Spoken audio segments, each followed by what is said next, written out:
বিশালগড় মহকুমা বন আধিকারিক ঈশানলালের নেতৃত্বে বন দপ্তরের একটি বিশেষ দল পুরাথল রাজনগর এলাকার গভীর জঙ্গলে অভিযান চালায়। গোপন সূত্রের খবরের ভিত্তিতে পরিচালিত এই অভিযানে বনকর্মীরা বনদস্যুদের পিছু ধাওয়া করে একটি অবৈধ চোরাই কাঠ প্রক্রিয়াকরণ মিল এবং একটি জেনারেটর উদ্ধার করতে সক্ষম হন। পরে উদ্ধার হওয়া সামগ্রীগুলো চরিলাম ফরেস্ট রেঞ্জ অফিসে নিয়ে আসা হয়। বন দপ্তরের এই অভিযানে অবৈধ বনজ সম্পদ পাচার চক্রের বিরুদ্ধে গুরুত্বপূর্ণ সাফল্য এসেছে বলে মনে করা হচ্ছে। সংবাদ মাধ্যমের মুখোমুখি হয়ে ফরেস্টার বিজয় ঘোষ জানান, উদ্ধার হওয়া অবৈধ কাঠের মিল ও জেনারেটরের আনুমানিক মূল্য প্রায় ৩ লক্ষ টাকা। তিনি আরও বলেন, বনকর্মীদের উপস্থিতি টের পেয়ে অভিযুক্ত বনদস্যুরা ঘটনাস্থল থেকে পালিয়ে যায়। তাদের চিহ্নিত করে আইনি ব্যবস্থা গ্রহণের প্রক্রিয়া চলছে। উদ্ধার করলেন?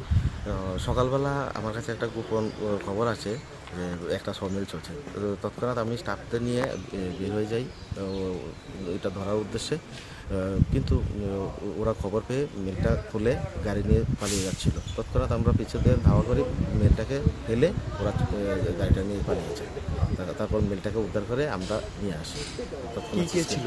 এটা সমিল এবং জেনারেটর চলছে। কত টাকার? মিনিমাম ৩ লক্ষ টাকা হবে ৩ লক্ষ টাকা বাজার মূল্য। এটা কোন রেঞ্জ?